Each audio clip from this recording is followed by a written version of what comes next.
आज की कहानी है एक ऐसे कैदी की जो हर बार जेल से भाग निकलता है, फिर चाहे कितनी भी सिक्योरिटी क्यों ना हो। ये कहानी है जापान के सबसे खूंखार कैदी सुजुकी की, जो इस समय जापान की सबसे हाई सिक्योरिटी जेल में अपनी सजा काट रहा है। चेकिंग ड्यूटी पर घूम रहे गार्ड्स के जाने के बाद सुजुकी अचानक मुस्कुराया और अपना एक दांत बाहर निकाल लिया। कुछ देर बाद गार्ड्स फिर से चेकिंग करने आए, लेकिन इस बार सुजुकी फरार हो चुका था। उन्हें वहाँ किसी के मौजूद होने का शक हुआ, लेकिन सुजुकी भी कोई कच्चा खिलाड़ी नहीं था। वो बिना आवाज किए रोशनी से बचता हुआ इधर से उधर छुपता रहा। जब गार्ड्स ने आइसोलेशन सेल की दोबारा चेकिंग की तो वो समझ गए कि सुजुकी भाग चुका है। उन्होंने तुरंत बाकी के गार्ड्स को बुलाया और देखते ही देखते वहाँ भीड़ इकट्ठा हो गई। जब सुजुकी छत से भाग रहा था तो जोर जोर से जेल के सायरन बजने लगे। अचानक जोरदार बारिश शुरू हो गई और हमें पीछे की कहानी दिखाई जाती है। 12 साल पहले कुछ कैदियों को एक जेल में लाया गया था। उनमें से एक सुजुकी भी था जो वहाँ 10 साल की सजा काटने आया था। क्योंकि वो कभी कुछ बोलता नहीं था तो सबने मान लिया कि वो शायद गूंगा है।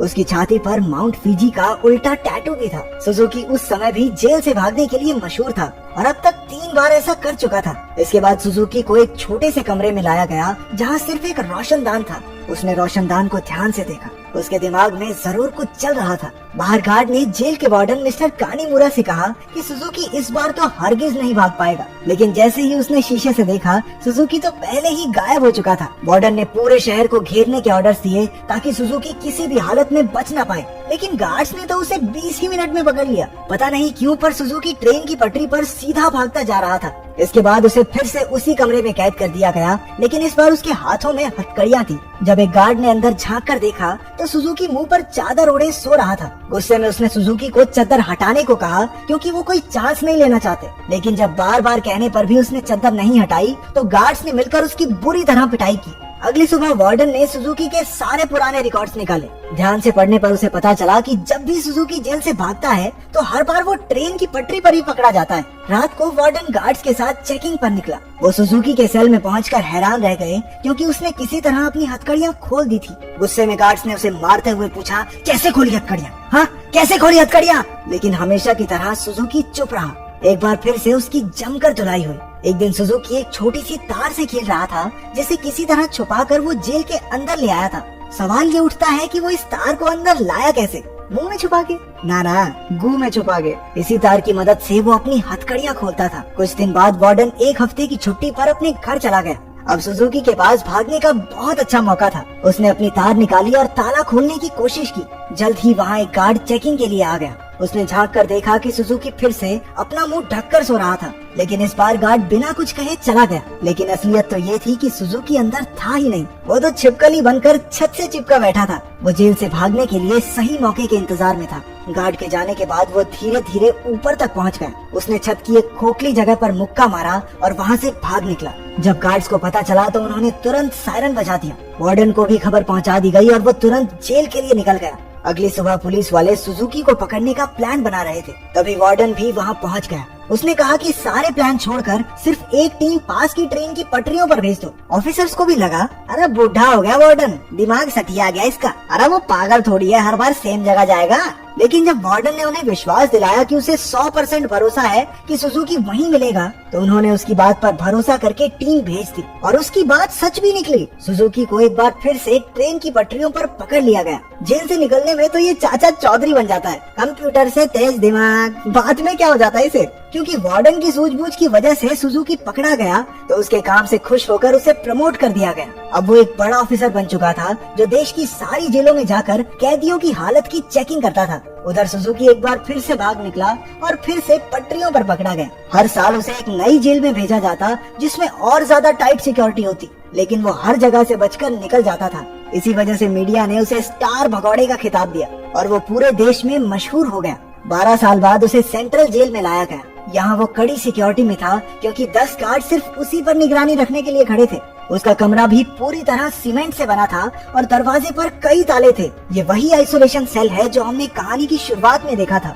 गार्ड्स के जाने के बाद सुजुकी ने चारों ओर नजर दौड़ाई। वो एक बार फिर से भागने की तैयारी में था, एक गार्ड ने खाना लाकर उसके सेल में रखा, लेकिन उसके जाने से पहले ही सुजुकी ने उसे पकड़कर हथकड़ी लगा दी। गार्ड ने तुरंत सीटी बजा दी, जिससे कई और गार्ड्स वहां आ पहुंचे। उन्होंने मार मार कर उसकी बुरी हालत कर दी। होश आने पर सुजुकी ने दरवाजे से गार्ड्स को जाते देखा। उसके चेहरे से खून टपक कर लोहे की सलाखों पर गिर रहा था। अगली सुबह गार्ड्स ने उसकी हथकड़ियों पर कुछ और पेचकस दिए ताकि इस बार वो उन्हें खोल ना पाए। जाने से पहले वो एक बार फिर से उसके शरीर की थोड़ी मेंटेनेंस करके गए।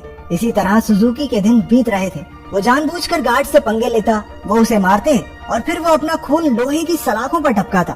एक दिन गार्ड्स ने उसे इतना मारा कि उसका दांत टूटकर गिर गया, लेकिन सुजुकी ने उसे उठा लिया और उसे देखकर अजीब तरीके से मुस्कुराने लगा। ऐसा लग रहा था जैसे ये सब उसके प्लान का ही हिस्सा है। इसके बाद सुजुकी दीवार पर अपने दांत से कुछ बनाने लगा। कुछ हफ्तों बाद सुजुकी ने एक और गार्ड पर हमला कर दिया। इस बार उसे सबसे खतरनाक सजा दी गई।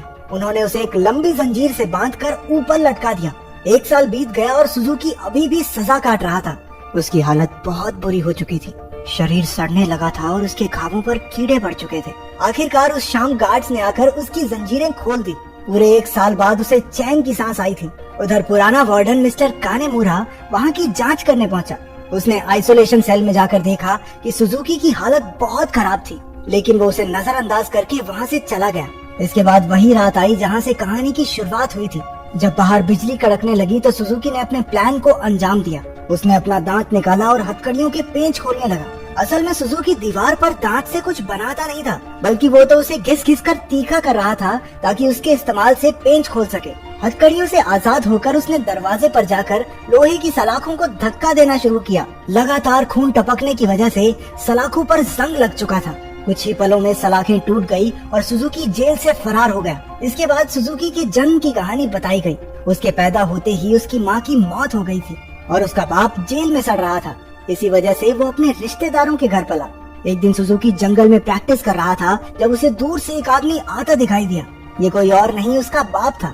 उन्होंने कुछ समय बातें की और तभी उसने अपने पिता की छाती पर माउंट फिजी का एक टैटू देखा। बदकिस्मती से जल्द ही वहाँ कुछ पुलिस वाले आ गए जो सुजुकी के पिता को पकड़ना चाहते थे। वो उन्हें देखकर रेल की पटरी पर सीधा सीधा भागने लगा। इस दिन सुजुकी ने कसम खाई कि एक न एक दिन अपने पिता से जरूर मिलेगा। वर्तमान समय में सुजुकी फरार होकर एक बार फिर से पटरियों पर दौड़ रहा था।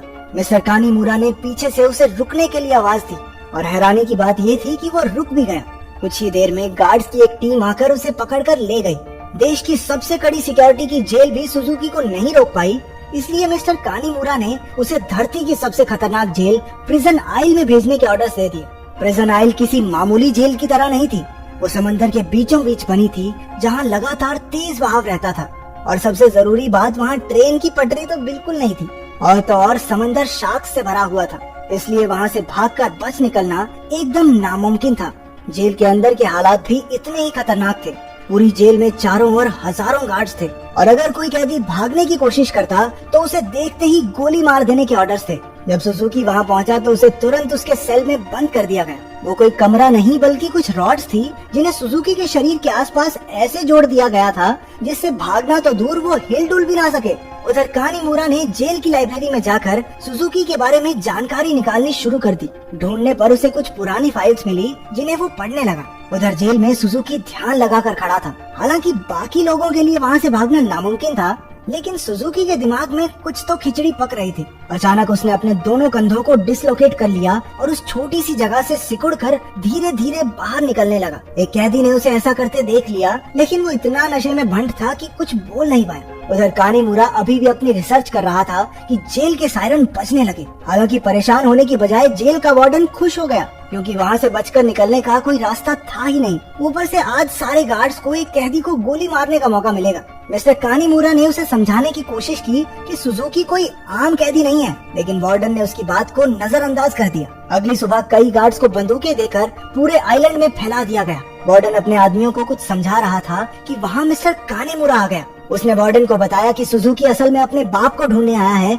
जो इसी आइलैंड पर कैद है। ये सुनकर सब हक्के बक्के रह गए और तभी सुजुकी की असलियत का खुलासा हुआ। असल में अब तक जो भी हुआ वो सब सुजुकी के प्लान का एक हिस्सा था। वो बार बार जेल से भागकर जानबूझकर पकड़ा जाता था ताकि आखिरकार प्रिजन आइल तक पहुंच सके। उसका असली मकसद था अपने पिता को आजाद करवाना। आखिरकार सुजुकी अपने पिता से मिला और एक दूसरे को इतने साल बाद देखकर दोनों खूब रोए। बदकिस्मती से मिस्टर कानीमुरा वार्डन और बाकी के गार्ड्स के साथ वहीं आ रहा था, लेकिन उनके पहुंचने से पहले ही सुजुकी उस बूढ़े आदमी के साथ गायब हो गया। सुजुकी अपने पिता को आइलैंड के छोर तक ले आया। उसने पहले से ही वहाँ एक पैराग्लाइडर तैयार कर रखा था।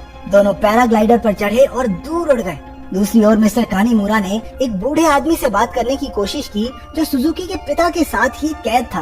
तभी उसने माउंट फिजी का एक टैटू उस आदमी की छाती पर देखा, जिसका सीधा मतलब ये था कि इतने सालों की कड़ी मेहनत के बाद भी सुजुकी गलत आदमी को लेकर भाग गया। अब इससे बुरी किस्मत तो किसी की नहीं हो सकती। क्या आप अपने पिता के लिए इतनी परेशानियां सह सकते हैं? कमेंट्स में जरूर बताना।